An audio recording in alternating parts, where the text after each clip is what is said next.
Hello friends, नमस्कार, good evening. आप देख रहे हैं आपका अपना चैनल अभिनव डिजिटल टेक। दोस्तों, इस क्लास में मैं डिजिटल फाइनेंशियल टूल जो कि चैप्टर 8 है ट्रिपल सी का या ओ लेवल का, वो मैं डिस्कस करूंगा। दोस्तों, ये ट्रिपल सी की टारगेट क्लास की 17वीं वीडियो है। इससे पहले 16 वीडियो इस चैनल पे अपलोडेड हैं अभिनव डिजिटल टेक पे।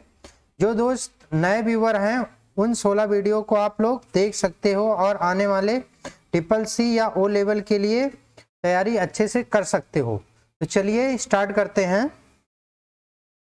दोस्तों, ये ट्रिपल सी का सिलेबस है डिजिटल फाइनेंशियल टूल चैप्टर 8 का। ये चैप्टर आपका 10 नंबर का कवर करता है।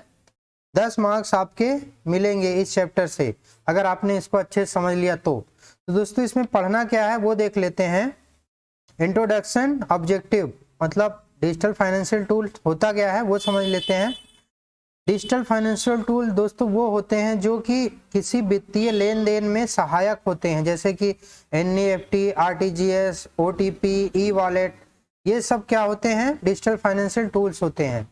ऑब्जेक्टिव्स में at the end of the chapter आप लोगों को एनईएफटी, आरटीजीएस, यूएसएसडी, आधार इनेबल पेमेंट सिस्टम, यूपीआई, ये सब कुछ आपको सीखने को मिलेगा।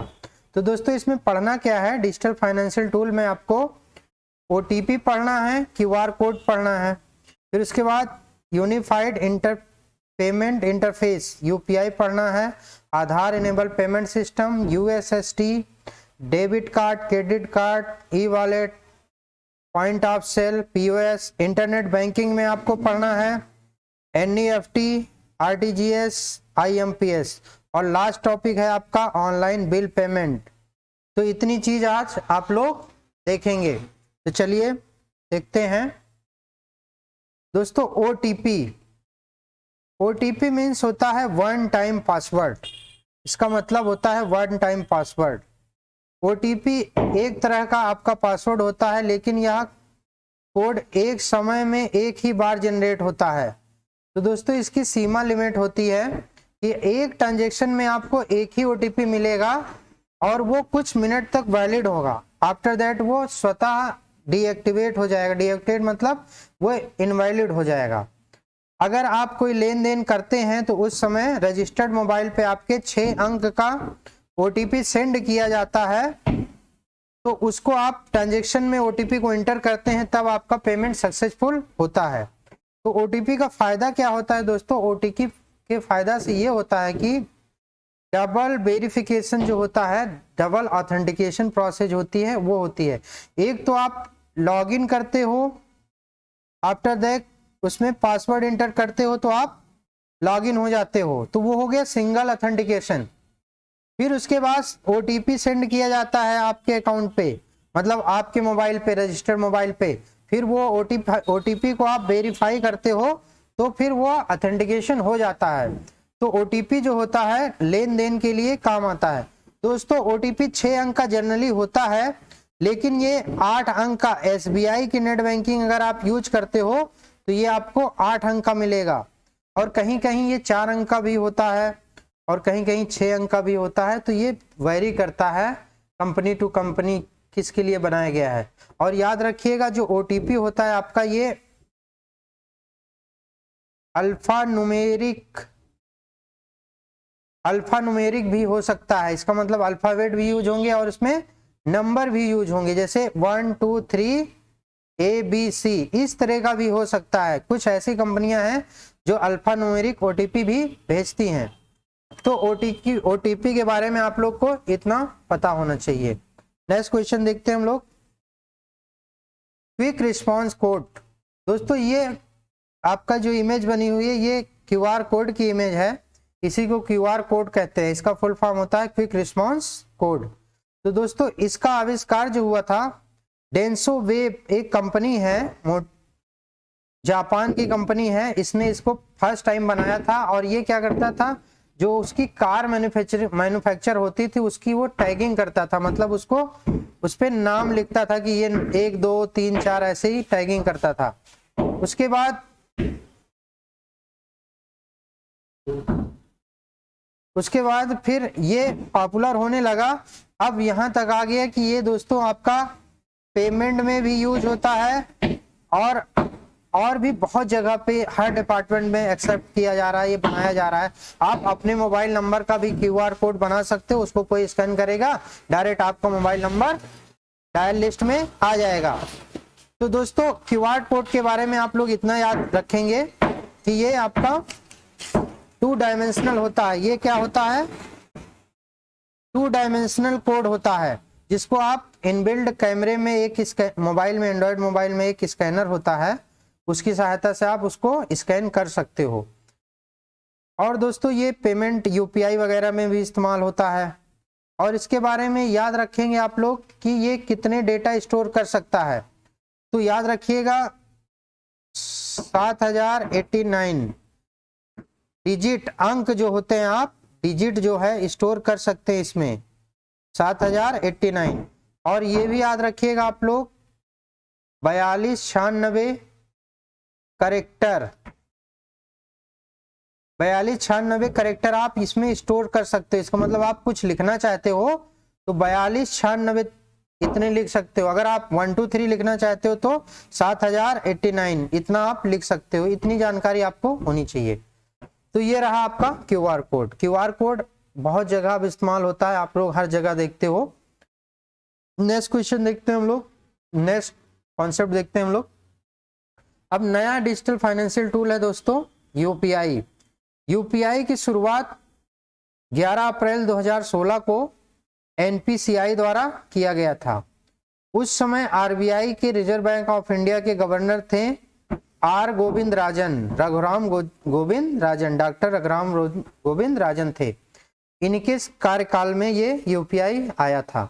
तो यूपीआई का फुल फॉर्म पूछा जाए तो दोस्तों इसका फुल फॉर्म होता है, दूसरा क्वेश्चन पूछा जाता है what is full form of UPI. तो यूपीआई का फुल फॉर्म होता है यूनिफाइड पेमेंट इंटरफेस। किसने लॉन्च किया? एनपीसीआई ने लॉन्च किया। एनपीसीआई का फुल फॉर्म पूछा जाए तो इसका फुल फॉर्म होता है national payment corporation of India. और दोस्तों इसमें जब पैसा आप सेंड करते हो, किसी को भेजते हो, उस प्रोसेस को बोलते हैं पुश। अगर आप किसी से अपील करते हो, अनुरोध करते हो पैसा के लिए, तो वो होता है आपका पुल। तो पुश पुल टर्म भी आपसे पूछा जाता है। पुश मतलब पैसा सेंड करना, पुल मतलब पैसे का अनुरोध करना, मतलब या स्वीकार करना, ये होता है। तो ये आपका यूपीआई का लोगो है, इसका full form unified payment interface. दोस्तों याद रखिएगा यूपीआई के लिए आपका एम पिन की जरूरत पड़ती है। इसके पेमेंट के लिए एम पिन की जरूरत पड़ती है, जो आपका 4 डिजिट का होता है। ये आप लोग याद रखेंगे, 4 डिजिट का एम पिन। और दोस्तों इसमें no need of account number and IFSC code, IFSC code और अकाउंट नंबर की जरूरत नहीं होती है। बस यूपीआई आईडी होना चाहिए और एम पिन होना चाहिए, आप पेमेंट कर सकते हो। इतनी चीज आप लोग याद रखेंगे। तो यूपीआई भी आपका एक पेमेंट ट्रांसफर करने का या एक्सेप्ट करने का एक साधन है, या एक आपका टूल्स है। इसको एनपीसीआई ने जारी किया था। नेक्स्ट क्वेश्चन देखते हैं, नेक्स्ट कॉन्सेप्ट देखते हैं हम लोग। नया टूल डिजिटल फाइनेंशियल टूल है दोस्तों आधार इनेबल्ड पेमेंट सिस्टम। तो पहला क्वेश्चन आपसे ट्रिपल सी ओ लेवल में यही पूछा जाता है, एईपीएस का फुल फॉर्म क्या है? तो इसका फुल फॉर्म आप लोग याद रखेंगे, आधार इनेबल्ड पेमेंट सिस्टम। दूसरा इससे ये पूछा जाता है दोस्तों, आधार से एक दिन में कितना पेमेंट किया जा सकता है, निकाला या जमा किया जा सकता है? तो आधार से दोस्तों एक दिन में 10,000 रुपए तक की निकासी या जमा की जा सकती है। ये कब स्टार्ट किया गया? नवंबर 2010 में स्टार्ट किया गया था। और दोस्तों आधार इनेबल पेमेंट सिस्टम होता क्या है? आधार इनेबल पेमेंट सिस्टम एक आपकी डिवाइस होती है, जिसके साथ एक डिवाइस होती है प्लस एक एप्लीकेशन होता है, जिसमें एक बैंक मित्र होता है, जो बैंक मित्र के पास उसका यूजर आईडी पासवर्ड होता है। उस ऐप को लॉगिन करता है और आपसे आधार कार्ड मांगता है, आप आधार कार्ड देते हो तो वहां से आधार कार्ड इंटर करने के बाद आपसे वो कहता है आप फिंगरप्रिंट्स या आइरिस अपना स्कैन करवाइए। फिर उसके बाद आपका पैसा निकालने या जमा करने के लिए यूजर इंटरफेस ओपन होता है, तो आपसे पूछता है वो कितना अमाउंट निकालना है, तो उतना अमाउंट आप निकाल सकते हो। तो ये पेमेंट के लिए या निकालने या जमा करने के लिए बहुत अच्छा साधन है और बहुत ही ये फेमस है और बहुत सिक्योर भी है। स्मॉल सेविंग के लिए जो लोग करते हैं या स्मॉल ट्रांजेक्शन के लिए बहुत ही जरूरी है, ये बहुत ही यूजफुल है, ये बहुत ही ज्यादातर आपको देखने को मिलता है। तो इससे आप लोग क्या कर सकते हो, आपसे अगला क्वेश्चन पूछा जाता है आधार इनेबल सिस्टम से आप लोग क्या क्या कर सकते हो। नगद निकासी कर सकते हो, नगद जमा कर सकते हो, फंड ट्रांसफर भी कर सकते हो, बैलेंस इंक्वायरी भी कर सकते हो और मिनी स्टेटमेंट भी आप देख सकते हो। तो ये होता है आपका आधार इनेबल पेमेंट सिस्टम। तो ये बहुत ही पॉपुलर हो गया है इस समय। तो इतना आप लोग आधार इनेबल पेमेंट सिस्टम के बारे में याद रखेंगे। नेक्स्ट क्वेश्चन, नेक्स्ट कॉन्सेप्ट देखते हैं हम लोग। यूएसएसडी, इसका फुल फॉर्म होता है अनस्ट्रक्चर्ड सप्लीमेंट्री सर्विसेज डेटा। तो ये भी दोस्तों एक आपका पेमेंट ट्रांसफर करने का डिजिटल फाइनेंशियल टूल है। इसका फुल फॉर्म आपसे पहली बार पूछा जाता है, पहला क्वेश्चन यूएसएसडी से यही मिलता है कि इसका फुल फॉर्म क्या है। तो इसका फुल फॉर्म आप लोग याद रखेंगे अनस्ट्रक्चर्ड सप्लीमेंट्री सर्विसेज डेटा। दूसरा चीज, ये कब स्टार्ट किया गया, 2012 नवंबर 2012 में स्टार्ट किया गया। अगर कोई इस सुविधा का लाभ उठाना चाहता है, अगर यह पैसा ट्रांसफर करना चाहता है, तो इसके लिए अपने मोबाइल से *99# इंटर करना पड़ेगा। फिर उसके बाद आप मोबाइल बैंकिंग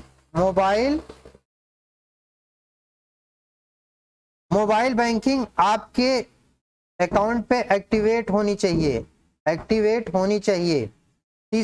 तीसरा पूछता है MMID।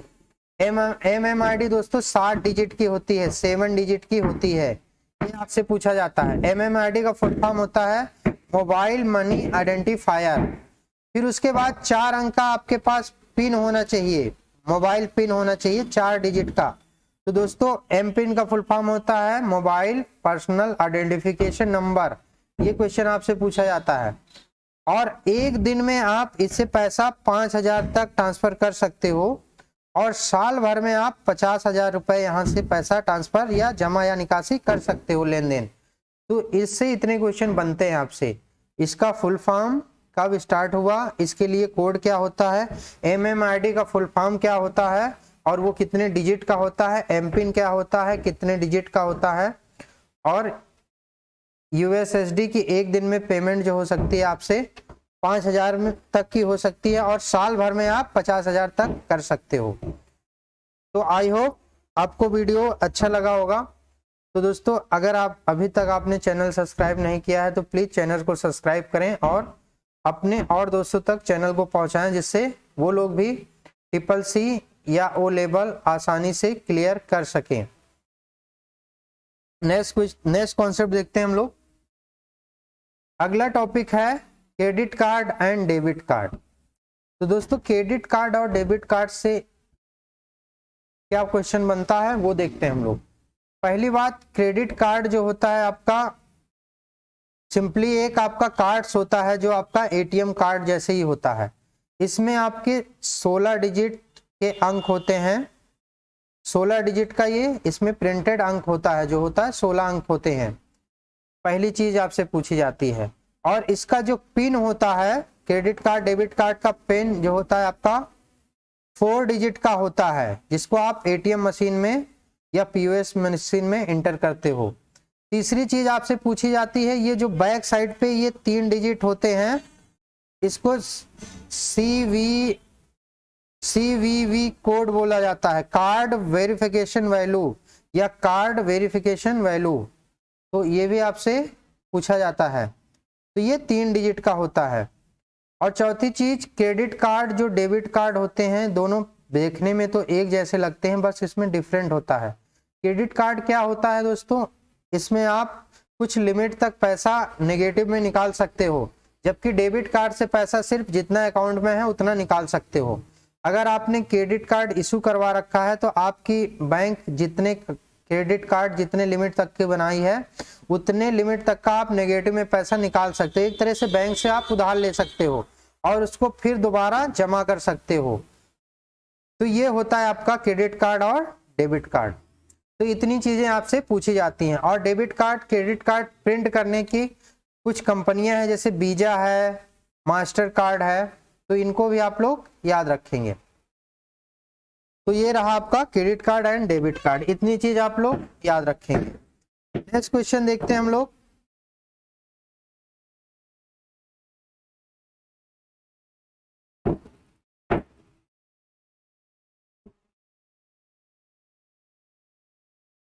नेक्स्ट क्वेश्चन है दोस्तों,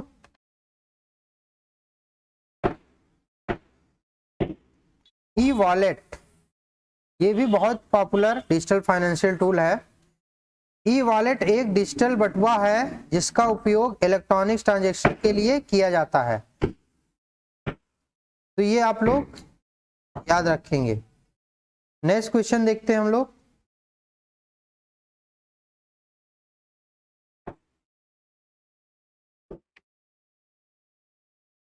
इसको कहाँ पे इस्तेमाल करते हैं? ऑनलाइन खरीदारी के लिए, बिल भुगतान के लिए, रिचार्ज के लिए, ई टिकटिंग के लिए, मनी ट्रांसफर करने के लिए, ये सब इसमें शामिल हैं। तो दोस्तों इसके टाइप कितने होते हैं? आपके ई वॉलेट जो होते हैं कितने टाइप के होते हैं, ये भी आपसे पूछा जाता है। तो दोस्तों ई वॉलेट जो होते हैं बेसिकली 4 तरीके के होते हैं। एक होता है आपका क्लोज वॉलेट, दूसरा आपका सेमी क्लोज वॉलेट, एक होता है आपका semi close wallet, open wallet और ओपन वॉलेट। दोस्तों क्लोज वॉलेट जो होता है जिस कंपनी ने बनाया है वही कंपनी में ही पेमेंट होता है, सिर्फ कंपनी तक ही लिमिट होती है उसकी, ठीक। और सेमी क्लोज वॉलेट जो होता है जिस कंपनी ने बनाया है उस कंपनी के अलावा किसी और से भी उसका टाई अप है तो वहां से आप पेमेंट कर सकते हो। और सेमी ओपन वॉलेट जो होता है वो ज्यादातर आप मान सकते हो 40-50% जगह पे वो एक्सेप्ट किया जा सकता है। और जो ओपन वॉलेट होते हैं दोस्तों ये बहुत फेमस वॉलेट हैं। ये आपके बैंक द्वारा बनाए जाते हैं या बैंक की सहायता से बनाए जाते हैं। इनसे आप पेमेंट कहीं पे भी कर सकते हो, किसी भी पेमेंट मर्चेंट मोड पे आप पे कर सकते हो। तो ओपन वॉलेट सबसे अच्छा होता है और ये कहीं पे भी इस्तेमाल किया जा सकता है। तो दोस्तों इंडिया में इस्तेमाल होने वाले कुछ ई वॉलेट के नाम देख लेते हैं हम लोग। एयरटेल मनी, सिटी पे, सिट्रस पे, फ्री चार्ज, HDFC, पेजैप, ICICI पॉकेट और जियो मनी। और एक बहुत फेमस है, याद रखिएगा, SBI का है, SBI YONO, you need only one, ये भी बहुत फेमस है SBI का योनो ऐप। तो ये आपके डिजिटल वॉलेट हुए, या डिजिटल वॉलेट या इलेक्ट्रॉनिक्स वॉलेट या ई वॉलेट। तो इससे इतने क्वेश्चन क्रिएट होते हैं। कुछ क्वेश्चन और भी क्रिएट हो सकते हैं। आपसे पूछेगा निम्नलिखित में से कौन सा ओपन वॉलेट का उदाहरण है, तो उसमें आपका योनो ऐप भी रहेगा और कुछ दूसरे क्लोज वॉलेट रहेंगे, तो उसको आपको आइडेंटिफाई करना पड़ेगा। तो इस तरह से क्वेश्चन आपसे पूछे जाएंगे वॉलेट से। नेक्स्ट क्वेश्चन देखते हैं, POS। तो दोस्तों पहला क्वेश्चन POS से यही पूछा जाता है, what is full form of POS, जिसका फुल फॉर्म होता है पॉइंट ऑफ सेल। तो यह एक प्रकार का स्थान, दुकान या स्टोर है जिस स्थान पर सामान सेल बेचने या खरीदने का काम किया जाता है। तो दोस्तों POS वह काउंटर होता है जहां पे आप कोई पेमेंट करते हो या कुछ सौदा करते हो, तो वहां पे पेमेंट या एक्सेप्ट करते हो या रिसीव करते हो, उसको आप पॉइंट ऑफ सेल बोलते हैं। इस तरह की एक मशीन होती है जहां से आप ATM को स्वैप कर लेते हो। तो यही आपका काउंटर जो होता है वही आपका उस एरिया को पर्सनल जो पेमेंट के लिए बनाया गया है एक्सेप्ट करने के लिए, उसको पॉइंट ऑफ सेल कहा जाता है, जहां पे आप बिलिंग करवाते हो। तो ये पॉइंट ऑफ सेल के बारे में आप लोग बस इतना याद रखेंगे। पॉइंट ऑफ सेल के कंपोनेंट क्या हो सकते हैं ये आपसे पूछा जा सकता है। कंपोनेंट जो होते हैं, पहला हो सकता है आपका वहां पे कंप्यूटर होगा और आपका स्कैनर होगा, आपका एक पीओएस मशीन भी होगी जिसको आप माइक्रो एटीएम बोल सकते हो, माइक्रो एटीएम बोल सकते हो। तो इस तरह की, और आपका थर्मल प्रिंटर भी होगा वहां पे, थर्मल प्रिंटर। तो ये घटक जो होते हैं, ये कंपोनेंट जो होते हैं पीओएस के होते हैं। तो ये भी आपसे पूछा जा सकता है। तो पीओएस के बारे में आप लोग इतना याद रखेंगे। नेक्स्ट क्वेश्चन देखते हैं हम लोग। अब दोस्तों आते हैं इंटरनेट बैंकिंग पे। तो दोस्तों इंटरनेट बैंकिंग वह सिस्टम है, प्रणाली है जो ग्राहक को उसके नेट बैंकिंग अकाउंट से वित्तीय गैर वित्तीय ट्रांजैक्शन करने की सुविधा प्रदान करता है। मतलब फाइनेंशियल एंड गैर फाइनेंशियल ट्रांजैक्शन करने की अनुमति देता है। बैंक धारक इंटरनेट पर जाकर net banking account, RTGS, NEFT आदि का उपयोग कर राशि ट्रांसफर, बैंक अकाउंट बैलेंस आदि चेक आदि का बैलेंस पेमेंट कर सकता है। तो दोस्तों इंटरनेट बैंकिंग बेसिकली आप लोग यहाँ पे 3 पढ़ोगे। इंटरनेट बैंकिंग में आप 3 चीजें पढ़ोगे। एक होता है आपका आरटीजीएस, दूसरा होता है आपका एनईएफटी और तीसरा होता है आपका आईएमपीएस। तो पहले इसका फुल फॉर्म देख लेते हैं। एनईएफटी आरटीजीएस का फुल फॉर्म होता है रियल टाइम ग्रॉस सेटलमेंट और एनईएफटी का फुल फॉर्म होता है national electronic fund transfer. IMPS का फुल फॉर्म होता है इमीडिएट पेमेंट सर्विस। तो ये आपके 3 इंटरनेट बैंकिंग के टूल्स हो गए जिनकी सहायता से आप पेमेंट ट्रांसफर कर सकते हो या अपना अकाउंट ट्रांसफर कर सकते हो। बहुत फैसिलिटी मिलती है, डिपेंड करता है आप किस बैंक से एनईएफटी किए हो और उसका इस्तेमाल कहाँ कहाँ आप लोग करोगे। ठीक, कुछ चीजें एनईएफटी आरटीजीएस के बारे में जान लेते हैं दोस्तों। जो आपका एनईएफटी था वो नवंबर 2015 में स्टार्ट किया गया था। दूसरा यह आपका 16 दिसंबर 2019 से 24/7 आप 24 दिन मतलब 24 घंटे 7 दिन आप एनईएफटी कर सकते हो।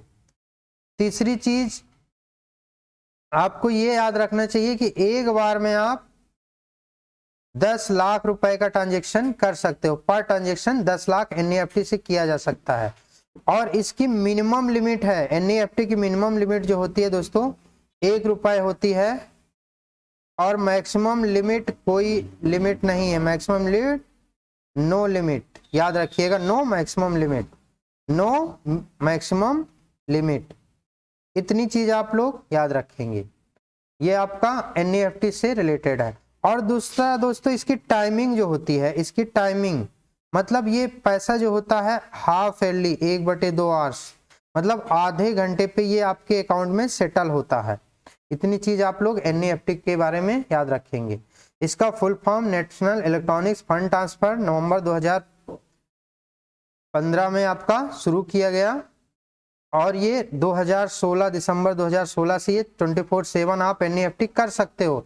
लेकिन दोस्तों सेटल जो होगा ना वो दिन में एक टाइम डिसाइड होता है कि जैसे सुबह 8 बजे से शाम को 7 बजे के बीच ही आपका वो पैसा आपके अकाउंट में सेटल होता है। कर कभी भी सकते हो आप और मिनिमम 1 रुपए तक का कर सकते हो। एक बार में आप 10 लाख रुपए का ट्रांजेक्शन कर सकते हो एनईएफटी से और यह आधे घंटे में मतलब हर आधे घंटे के स्लॉट बने होते हैं, उसमें ये पैसा आपका सेटल्ड होता है। इतनी चीज आप याद रखेंगे।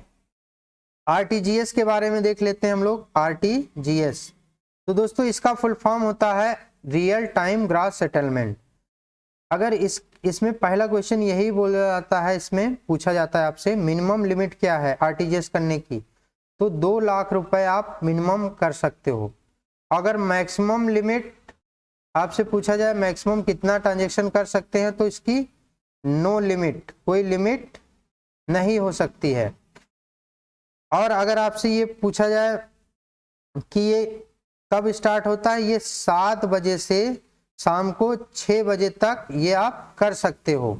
ये इसके बीच में आप कर सकते हो, सुबह 7 बजे से शाम को 6 बजे के बीच में आरटीजीएस कर सकते हो। तो इतनी चीज आप लोग आरटीजीएस के बारे में याद रखेंगे। ये स्टार्ट कब किया गया ये भी पूछा जाए तो ये मार्च 2004 में आपका स्टार्ट किया गया था। मार्च 2004 में स्टार्ट किया गया था। नेक्स्ट क्वेश्चन देखते हैं दोस्तों, नेक्स्ट टॉपिक देखते हैं IMPS। तो IMPS के बारे में आप लोग याद रखेंगे, ये आपका 2 नवंबर 2010 को शुरू किया गया, 22 नवंबर 2010 को शुरू किया गया था।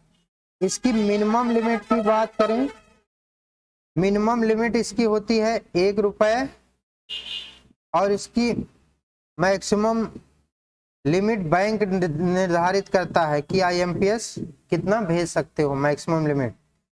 और दोस्तों अगर आपसे ये पूछा जाए तो ये 24/7 ये वर्क करता है, 7 दिन 24 घंटे काम करता है। इसकी खास बात क्या है, इमीडिएट पेमेंट ट्रांसफर होता है, तुरंत आप करोगे तुरंत पैसा ट्रांसफर हो जाएगा। इसमें कोई लिमिटेशन नहीं है, मतलब 365 दिन कभी भी कर सकते हो, रात दिन कभी भी। तो इतनी चीज आप लोग याद रखेंगे NEFT, RTGS और IMPS के बारे में। नेक्स्ट टॉपिक देखते हैं हम लोग। नेक्स्ट टॉपिक है दोस्तों ऑनलाइन बिल पेमेंट। दोस्तों ऑनलाइन बिल पेमेंट्स में आपको कुछ थ्योरी नहीं पढ़नी है, बस आपको प्रैक्टिकली करना है। आप अपनी घर की जो बिजली का बिल होता है, आप एक बार पेमेंट कर लो, आपको सब कुछ ऑनलाइन बिल पेमेंट के बारे में समझ में आ जाएगा। तो ये आपका यूजर इंटरफेस दिया गया है कुछ आपका इस प्रकार से। ये आपका UPPCL Uttar Pradesh power corporation limited का है। यहाँ पे आप अपने बिजली का अकाउंट नंबर डालोगे और फिर यहाँ पे आप ये कैप्चा फिल करके यहाँ व्यू करोगे तो आपका बिल आ जाएगा। बिल आने के बाद वहाँ पे एक चीज आएगा आपका पेमेंट का, तो पेमेंट पे आप क्लिक कर देंगे। तो पेमेंट के लिए पेमेंट क्लिक करोगे तो वहाँ पे पेमेंट का मोड पूछेगा, तो मोड आप पेमेंट में आपको यही UPI, net banking, debit card, credit card, ये सब आपसे पूछेगा। तो वहां से एक सिलेक्ट करके उसके बाद आप उसको ऑथेंटिकेट करके आप पेमेंट कर सकते हो, बिल का पेमेंट। तो दोस्तों यहाँ पे मैं कुछ लिंक दिया हूँ, मैं आप लोगों को बता रहा हूँ।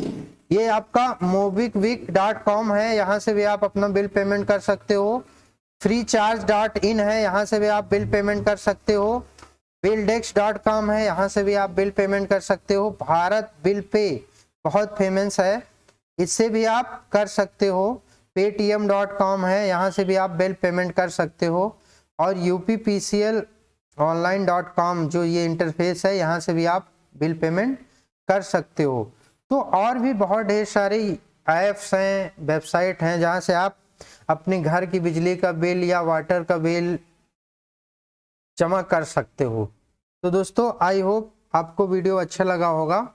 अगर आप CCC या O लेवल या गवर्नमेंट एग्जाम की तैयारी कर रहे हैं जहाँ पे कंप्यूटर के क्वेश्चन पूछे जाते हैं, तो प्लीज़ चैनल को आप सब्सक्राइब कर लें और अपनी तैयारी कंटिन्यू रखें। तो दोस्तों आज के लिए इतना ही था। दोस्तों ये आपका अपना चैनल है अभिनव डिजिटल टेक, प्लीज़ चैनल को सब्सक्राइब करें और चैनल को सपोर्ट करें। जो दोस्त ऑलरेडी चैनल को सब्सक्राइब किए हैं उनको मैं बहुत बहुत धन्यवाद देता हूं चैनल को सब्सक्राइब करने के लिए। और दोस्तों इसमें ऑलरेडी CCC O लेवल के लिए बहुत सारी वीडियो अपलोडेड हैं, आप उनको भी विजिट कर सकते हो। तो दोस्तों प्लीज़ चैनल को लाइक करें, कमेंट्स करें, शेयर करें और सब्सक्राइब करें और बेल आइकन ज़रूर दबाएं, जिससे कि आपको नई वीडियो की नोटिफिकेशन आप तक पहुंचती रहे। Thanks for watching.